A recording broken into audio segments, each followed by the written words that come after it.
that a similar feeling for you? I thought they really got into a good rhythm. They made plays. They executed well. They made some competitive plays, and we made a few mistakes as well and didn't help ourselves. And but they never went away. I know that. We had really pretty good control over the game through 2.5, almost through 3 quarters, and just couldn't put them away. And then they got us on our heels, and we found a way to survive. So, I give our guys a lot of credit, under the circumstances. And but it shows the the ability and the toughness that they have as well. Probably gave them a lot of confidence moving forward. But they didn't really pull rabbits out of their hat by any stretch. I thought that they just executed well, and we didn't play particularly great, either that last quarter, and until the end. And then we made some terrific plays there, at the end. Did that give you some good coaching points for later in the year? Sure. Yeah, we had some guys that, yeah. Absolutely. Just, the effort. We really talked about Kayvon's play where he knocks the ball out of bounds, the effort on that play, and how, again, that was, one of a few plays that really, made the difference, and not only the game, but really even on the year. And that's what it comes down to, sometimes. And just the, extraordinary effort.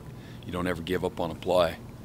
You never know when that's going to be the difference in the game, and just to always assume that every play can be the difference in the game. So just really wanted to promote, effort and playing, with passion and with a sense of desperation every play. Coach, those 4 returning wide receivers they have are really talented. Had a big game against you last year. Is that kind of like looking in a mirror a little bit for you, just as good as their receivers are? Yeah, I mean, they've got terrific receivers. They're experienced, they're big, long, fast. So, it's a great challenge, some tough matchups. And, they got a lot of chemistry together, as well as what you see. Is there any more of a bounce in the step this week of the defenders? I know you have a lot of new starters, but the fact that A&M put up such big numbers and gave you guys such a fight last year? So what was the question? Is there more of a bounce in the step of your defensive team, more of a sense of urgency? I thought we had a great sense of urgency a year ago going into the game, and I would think it's the same. Got great respect for them. They've got great players and good schemes, and whether we beat them, whether we lost to them, I think it's all the same. The approach has got to be the same, and if you ask a player, maybe they might have more of a sense of urgency. But I know from a mindset, it's a great challenge, no matter how you look at it. And again, through a good part of that game, we played really, really well. They got 3 points on the board with 8 minutes to go in the 3rd quarter, and again got hot. And we didn't complement each other well on either side of the ball, and we survived. So. But that was last year, and this is a whole new year. But the challenge is no less daunting, without question. How has Kellen changed since Clemson fans saw him last week through film study? How has he developed? I don't know. He's the same guy. He's a, excellent player, can extend plays, understands defenses. I'm sure there's a maturation that's taken place. That we're not necessarily able to quantify, but he's got a great feel for their offense going into their 2nd year. His ability to execute is probably at a really, really high level, without making mistakes. He's a great runner, a very dangerous runner. And again, can extend plays, and the receivers do a great job at helping him extend plays. And really, really good system that is going to have balance in it, and he just does a great job. Boy, he can throw. He's got a huge arm. He can throw from one hash to the other on a dime, and great touch. And excellent player. We won't see anybody that's better than him all year. Against Georgia Tech, you played a lot of 3-down looks with the jack. What does playing that kind of defense, what advantage does it give you, or what does it do? What is the advantage of it? It's just we're multiple. I mean, we do that against everybody. So it's a change up, different schemes, protection, run game wise, different rules for the offense, and helps us. You know, what'd you notice about Georgia Tech on those offensive sets?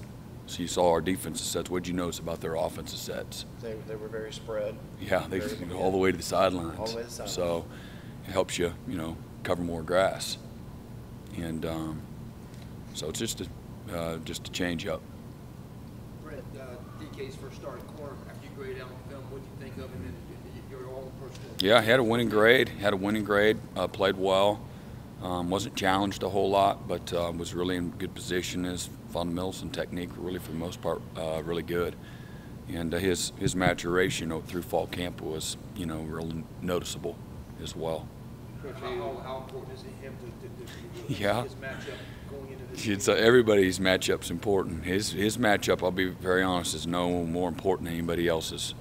Everybody needs to play well. You can't go and slop around for 4 quarters and expect to win. So everybody needs to play well. Coach, A&M lost a great back in Travion Williams. Mm-hmm. What kind of a back is Corbin, the new starter? It looks like he might not be as powerful, but pretty good in space. I don't know. He broke a lot of tackles last week, and he's a good player, and they're deep at running back. They got Corbin and 23 and 21. Strong, explosive players, catch the ball well, protect well, good instincts, for what they do. And, I think you need to defend their schemes. And they got great players, across the board up front, at skill. So, Corbin's a really good player. Going back and watching it in my limited football Mm-hmm. knowledge, the defensive ends, you didn't have to tell them blow up the other night, which is what you always want. But which of those guys really stood out to you? Who stood out? I thought all of the guys played well. I think all, maybe except one, had a winning grade and were productive. Thought that, thought the group played well. Was pleased. Again, we had, up front, those are 2 new starters, whole D-line, brand new starters. Again, you look at the whole group as a whole. That they're a part of it, but again, you got a bunch of guys that played their first game either as starters or again first time ever, in any meaningful snap. So, all that being said, was really pleased, but they in particular thought that they played well and can play better. We had some bad angles to the ball, setting the edge, whether in the run game or when they're moving the pocket, we got to be better and more precise and quicker, and again, got to do a better job tackling, getting guys to the ground, not being surprised that here I am, I'm free. But a couple times in some coverage, they had us schemed up on a wheel route out of the backfield, I think for their longest pass play, and then I guess got to do better on a couple of fade routes. But again, I thought that group really played pretty good. Brent, what about your linebackers, Brent and Chad Smith, their first action? Both of them very productive, showed up, made a lot of plays, can still play better, and will play better as they're getting more and more comfortable and gaining experience. But as a group, we missed some layups that were there, some tackles for loss, a bunch of tackles for loss. Just can't be surprised, got to be sure of ourselves, have a little bit better fundamentals, got our base too wide at times, and I thought their backs ran hard, but we're going to see that all year.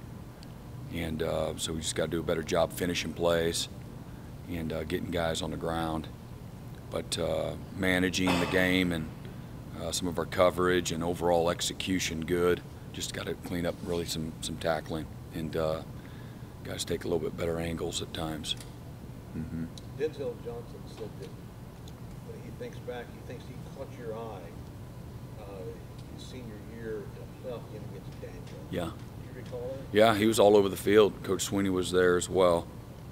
And we knew who he was, but he really had an excellent game. And and that's when we Coach Swinney was intrigued. So. And you? Oh, absolutely. Yeah. Yeah. Is it rewarding to see guys who kind of flew under the radar in high school? I mean, you've had a recent history of guys who, weren't five-star guys, and now they're contributing. Yeah, we got a great appreciation for work ethic and commitment and consistency, and guys that put the work in to see them have, realize the fruits of their labor. Sure, that's pleasing, when they can play at a high level. And Denzel's really, he was not a great student. He'll be the first one to tell you out of high school, and has done a complete, 180. And so very proud of, what he's been able to accomplish, both on and off the field. And, he's a big part of what we're doing. Coach Swinney said a lot of your freshmen were kind of wide-eyed early in the game on Thursday night. Sure. Good to get that out of their system before Yeah, the game. yeah. There'll still be some wide-eye moments. That won't be the end of that. But, again, you just got to keep playing. And, again, it's a developmental game. The more you play, the more comfortable you are, and the less mistakes and better discipline you'll play with. And, but there were certainly those moments. Leadership-wise, did you see guys stepping into the role? Yeah. Thought our secondary, a bunch of good leaders there, linebacker as well. And really just a selfless attitude for a bunch of young guys. A lot of times you think about your babies and children, they're some of the most selfish things on this planet because they don't know any better, and that's a lot of times that's what you have when you have young players. They're very selfish and and feel bad for themselves and don't want to split time or don't want to be corrected, and by and large we have not had that issue at all with as many young guys that we have, and guys pull for each other and help each other and serve each other, and so it's been a real that's fun as a coach when you're dealing with, because you got the issues are always still there, but when you got guys that have a willingness to be led, that you're coaching, and you don't got guys that are pouting or got their lips stuck out, it makes it a lot funner, and just more fun to deal with guys, with a selfless attitude. So that's been real pleasing, and something very, very noticeable with this group of guys. In any ways at all? Oh, thanks. What's it been like for you just going up against a guy like Jimbo Fisher all these years? I mean, Jimbo's a great coach. He's had incredible success. And we see, there's a lot of great coaches out there. I don't ever look at, it's Coach Fisher or it's Coach Saban, or you just go down the list. I look at schemes and players, and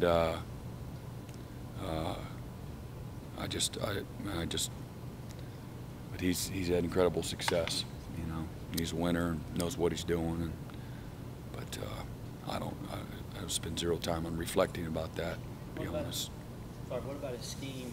Because he seems to scheme you guys pretty good every year. What about does he do that kind of catches you off guard, or that he does so well compared to other people? I don't know. I don't know. I think we played him twice when I was at Oklahoma, 3 times at Oklahoma. He was at OC on LSU's team when they won the national championship, and then played him twice at Florida State there, and then since I've been here. So you have to go back and check out what the success has been or not. But he's got, again, good players and good scheme and good balance. He's a winning coach. I think he's had success against about everybody. And so I don't know what it is. He's a good coach. I mean, he gets paid $75 million a year or on his contract, right? $7.5 million. So it's not a Clemson thing, right? Right. So.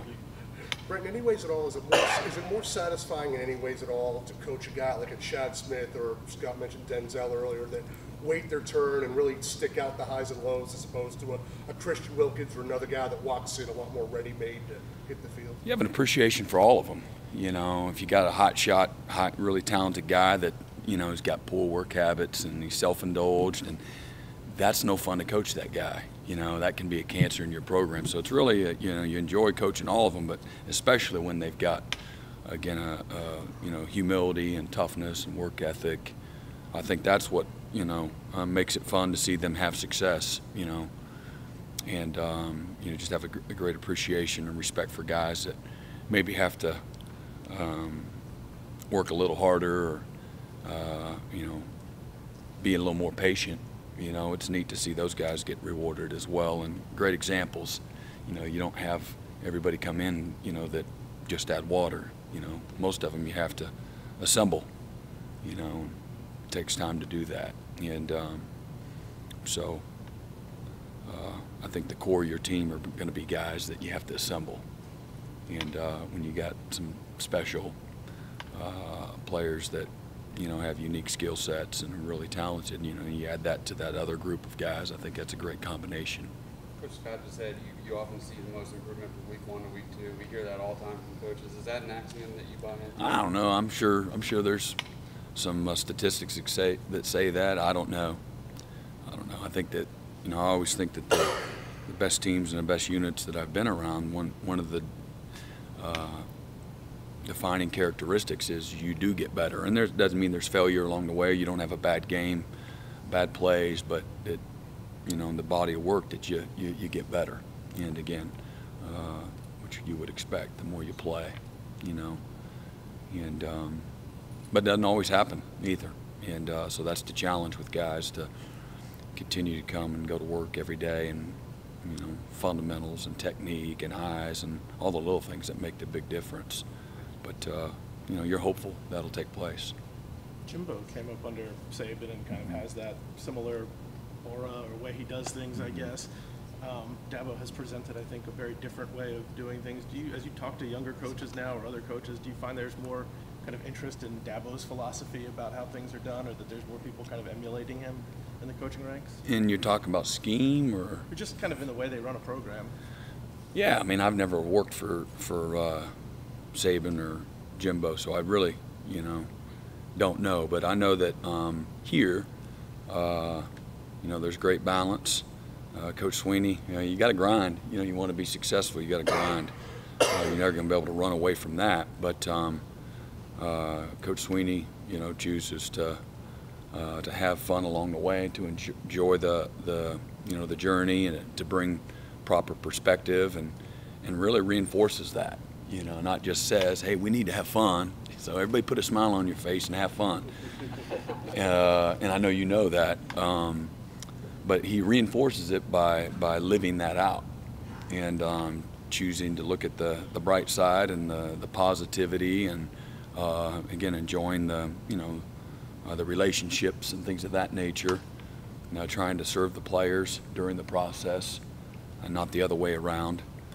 And just has a unique way to have great balance and not let the pressure of the game and of winning affect his philosophy. I guess there used to be, for a long time, that sort of like Saban model of like the more hours you're working, the better coach you must be. And do you think that people have kind of seen a different side of how you can approach the job? Yeah, and I don't know that's a Coach Swinney thing. I think there's been coaches, throughout, for a long time that have chosen to do it. There's lots of different ways to skin a cat, and there are some coaches, whoever they are, I don't know who they are, that are very demanding when it comes to time, and that's not necessarily a bad thing. It's just a different way, and I think it just depends on how you want to look at it. But we got great balance here. I'm very thankful and appreciative of that. And even with our players, less is more when it comes to Coach Swinney and how he runs the program. And we're under our 20 hours every single week when it comes to time on the field. And I think there's a lot to that. Even in the summer, I think there's a mandated number of days that you have to have off throughout the year. And I think we're over 14. We're over 2 weeks. We give our players at least 2 or more weeks off than what is required to give them off. And that's a rarity. That's not the norm. And, the human nature is, hey, Coach Venables, would you like another day of walkthrough, or just let them go? I'm signing up for walkthrough every time, and like every single time. But he's got a unique way of his management, his philosophy, and having a pulse on what we need, when to pull back, when to push, and it's very profound. And I think as a result, our players they know that, they're very aware of what goes on out in college football, and that's very abnormal, all the way to